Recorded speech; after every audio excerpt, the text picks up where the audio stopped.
Anno 1800, c'est le genre de jeu où tu commences avec un rêve de grandeur, bâtir une belle cité industrielle, prospère et heureuse. Tu débarques sur une île déserte, tu plantes quelques maisons, un port, des petits champs de pommes de terre, et t'as presque l'impression de recréer un épisode de C'est pas sorcier. Mais 3 heures plus tard, tu réalises que t'es devenu l'incarnation du capitalisme sauvage. Tes paysans crèvent de faim pendant que t'exportes du savon, et tu te retrouves à négocier des accords commerciaux comme un vrai requin des affaires, sauf que t'as plus de dettes que de bâtiments. Ici tu gères tout, la bouffe, les usines, la pêche et même le moral des colons. Un moral qui s'écroule dès que tu coupes un peu trop leur ration de schnapp. Anno 1800, c'est un peu une masterclass de la gestion moderne. Sauf que la technique d'encouragement principale, c'est travaillez plus, produisez plus, buvez moins, travaillez plus pour gagner plus, c'est comme ça qu'un Mac parle assez. Mais ne te trompe pas, c'est addictif. Parce qu'après avoir sué sang et larmes pour rendre tes habitants à peine heureux, t'as pas le temps de profiter de la ville fleurie que bam, arrive le voisin jaloux. Celui qui a aussi décidé de se transformer en mini-dictateur des mers. Et il commence à te menacer avec des navires de guerre. Là, tu comprends. Anno 1800, c'est pas un simple jeu de gestion. C'est une version industrielle du Monopoly couplée à une bataille navale.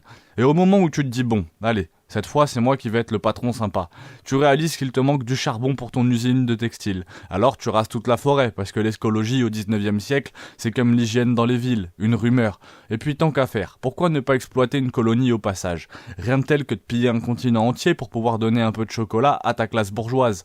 Bref, Anno 1800, c'est l'histoire d'un rêve, devenu cauchemar. Capitaliste, où chaque citoyen heureux est un ouvrier en grève potentielle, où ta belle île paradisiaque devient un champ de mine industriel, et où ton humanité, elle, finit toujours engloutie sous des tonnes d'acier et l'acier de tes usines, quoi. C'est beau, c'est grand, le jeu est très très beau, très très grand, c'est la révolution industrielle. Et si tu te lances, prépare-toi à devenir l'ennemi numéro 1 du développement durable, et peut-être même de ton propre peuple. Bienvenue dans Anno 1800, où l'on passe de l'idylle insulaire à un enfer industriel en un clic. Commencez par une jolie ferme de patates, mais préparez-vous à raser des forêts, exploiter des colonies et remplir l'océan de fumée. Tout ça pour satisfaire vos citoyens. Ou presque. Ici, il vous faudra jongler entre ressources et colère des colons, alliances diplomatiques et batailles navales, tout en construisant un empire où le schnapp est plus vital que l'air pur. Bref, un simulateur de rêve pour tous ceux qui veulent voir ce qu'être un baron industriel implique vraiment. Plongez dans Anno 1800, le jeu où vos principes finissent comme vos stocks de charbon, épuisés. Moi je l'avais commencé sur DS, Anno, pour ma petite histoire. J'avais trouvé ça génial sur la DS déjà à l'époque. Le jeu DS était très très très fidèle à la version PS5 que j'ai pu essayer là.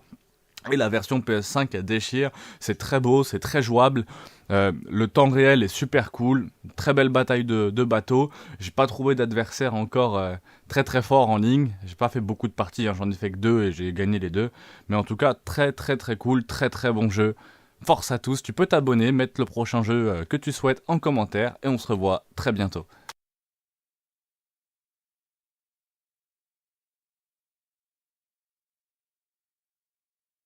Battle Mage, ce jeu PC des années où les pixels étaient encore une promesse de futur radieux, sorti à une époque où les développeurs pensaient que mélanger magie, RPG et une interface à rendre fou à moins de Shaolin était une bonne idée.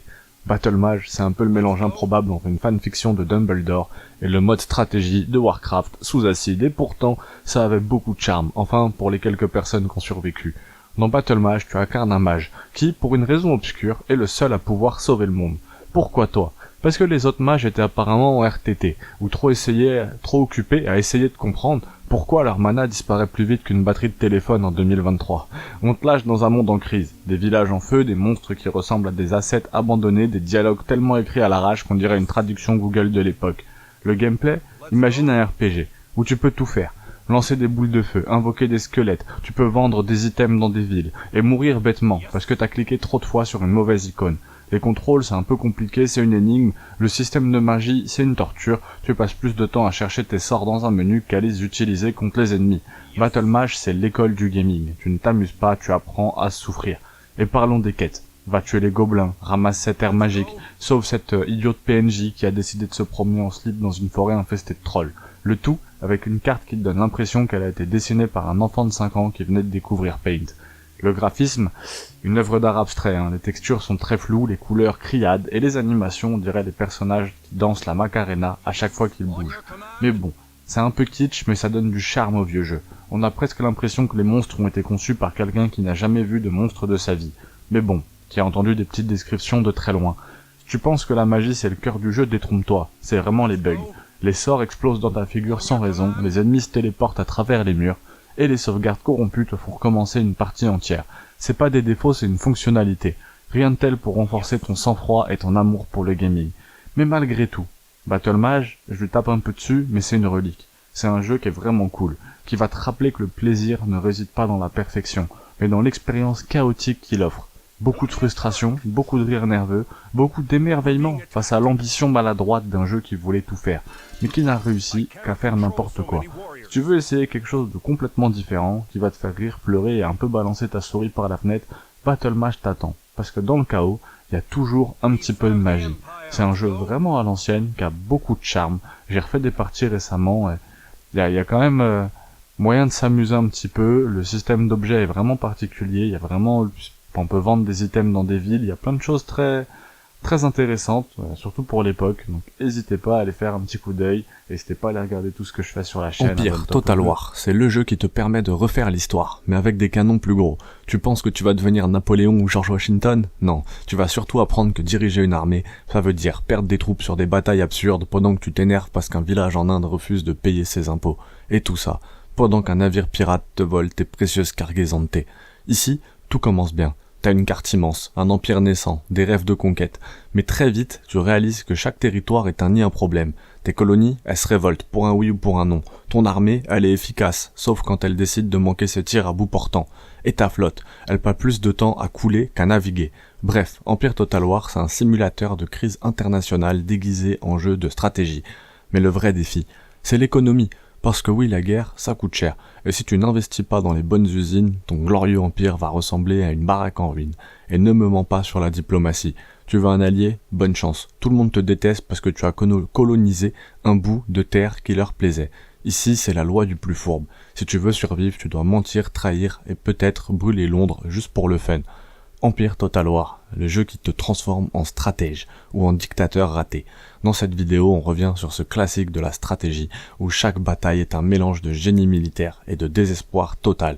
Partez à la conquête du monde, apprenez pourquoi l'économie est plus dangereuse que les fusils et découvrez comment une petite révolte peut anéantir des rêves impériaux.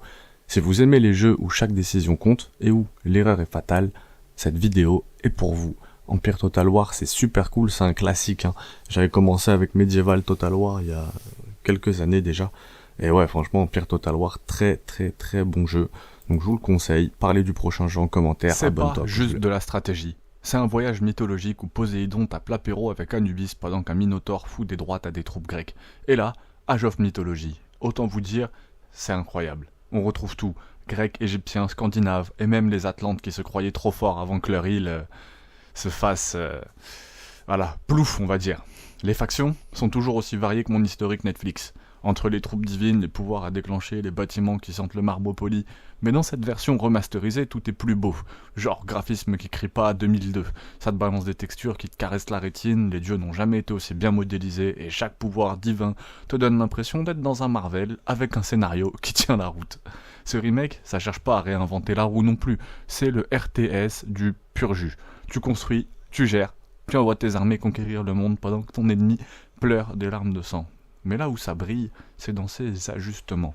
Tout est fluide, mécanique modernisée, multijoueur soigné comme jamais. C'est un peu comme te retrouver devant ta série préférée, mais avec des épisodes en 4K et des dialogues un peu mieux écrits. La stratégie, un peu du mythe, et je ne parle même pas des batailles mythologiques. Invoquer un titan qui détruit la moitié de la map pendant que tes soldats mortels tentent de survivre. C'est comme regarder une bataille épique en live, popcorn en main. Les dieux sont plus OP que jamais et c'est pour ça qu'on les aime. Verdict, Age of Mythology, c'est un voyage nostalgique, une claque graphique, une jouabilité revisitée. Si tu veux régner sur le panthéon des RTS, ce jeu est une bénédiction. Et si tu l'as jamais essayé, prépare-toi à découvrir pourquoi la mythologie, c'est un peu plus qu'un cours du lycée. Note divine, 5 étoiles d'or. Maintenant, rassemble ton armée, fais péter les pouvoirs divins et montre à Zeus qui est le patron. Juste un conseil, évite de jouer avec Loki. Ce mec fout toujours le bordel. Un gameplay stratégique qui sent bon la nostalgie, des dieux surpuissants qui en mettent plein les yeux, des batailles à couper le souffle. Ce remake apparemment c'est une claque visuelle, un retour en force des classiques RTS. Je te montre pourquoi ce jeu pourrait être bien meilleur que le bien meilleur remaster jamais sorti. Spoiler, Loki fout toujours autant le bordel. Si t'es prêt à invoquer des titans, construire ton empire et écraser des ennemis, t'es au bon endroit. Abonne-toi, active la cloche pour plus de contenu légendaire. Moi je l'ai pas encore essayé ce remastered, donc n'hésitez pas à me dire ce que vous en pensez dans les commentaires. En tout cas, c'est de très bons moments sur Age of Mythology à l'époque. Spellforce, The Shadow of the Phoenix. Ce titre sorti en 2004 a décidé de mélanger deux genres dans un shaker en criant « Pourquoi choisir entre RPG et STR? Prenez les deux, fermez-la. » C'est comme si on t'offrait une pizza au chocolat. Tu sais pas si ça va marcher, mais bon, tu goûtes par curiosité. Spoiler, c'est bizarre mais t'y reviens. Le gameplay est schizophrène, dans le bon sens. Imagine-toi un instant, tu commandes une armée de nains qui mettent des baffes à des morts vivants, et la seconde d'après tu craftes un plastron pour ton héros qui pourrait rivaliser avec le look de Geralt en plein défilé de mode. Ce jeu te force à avoir un cerveau en mode multitâche. Les phases STR, du classique efficace. Construis une base, collecte des ressources, balance une armée sur la gueule du type d'en face, mais attention, ici les unités ne sortent pas d'une caserne magique, non. Chaque soldat, chaque paysan, a été littéralement invoqué à partir de ton mana. En gros, ton héros devient un manager d'intérim en pleine crise de surmenage. Les phases RPG, là on touche à quelque chose de savoureux. Ton héros, ou plutôt tes héros, parce que oui, on peut en gérer plusieurs, évolue dans un monde gigantesque, rempli de quêtes, de loot, de lore. Tu peux te spécialiser dans la magie, le combat ou devenir hybride, mage combattant avec des statistiques qui crient « Faites vos jeux, rien ne va plus ». Le pitch. Un sorcier mégalomane qui veut devenir immortel et anéantir le monde. Classique. Mais ce qui suit, c'est un millefeuille narratif où chaque nouvelle quête te balance une révélation.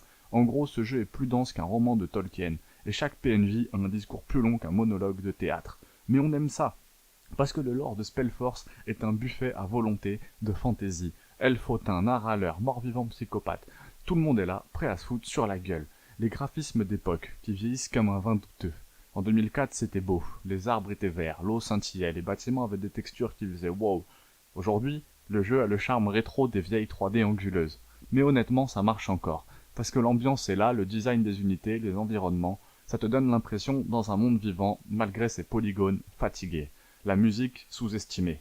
Elle donne de l'importance. Ici, une bande-son, les compositeurs se sont surpassés. Chaque bataille, chaque exploration, chaque dialogue entre deux PNJ, bizarre et sublimé par des musiques qui te donnent envie d'écrire des poèmes.